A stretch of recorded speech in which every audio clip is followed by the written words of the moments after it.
Welcome to Appetite for the Outdoors. I'm Chef Chad McIntyre. We've got a really fun, easy recipe for you guys today featuring some deer tenderloin or backstrap. We're going to be featuring the Kamado grill from Carolina Cooker.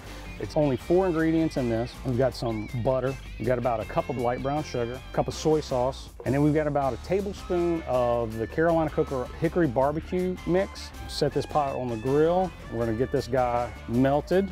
All right, so now that the sauce is actually kind of melted down and incorporated, what we're going to do is reserve about half of it and reduce that again. That's going to be kind of the dipping sauce that goes in on this.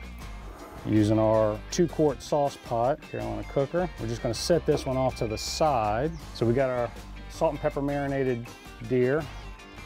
We're going to go ahead and get it marked. We're going to give it about 20 seconds on each turn and do a half turn and then flip it over and do about another 20 seconds. So it is going to go back on and get cooked to temp. We're going to do what we kind of call a dip and flip. All right, so the deer's ready. You want to let it rest for a minute, which gives the sauce another couple minutes to kind of reduce and really thicken up. So now that we've let the deer rest for about 5 minutes, we're going to go ahead and slice it and get it ready to serve. So now we're just going to finish it off with a little bit of the sauce reduction that we made out of the basting sauce. And this is it. You can serve it with a side or you can eat it how it is like this. And it's great when you're able to take wild game out in the field, but it's even better when you're able to incorporate it into a meal.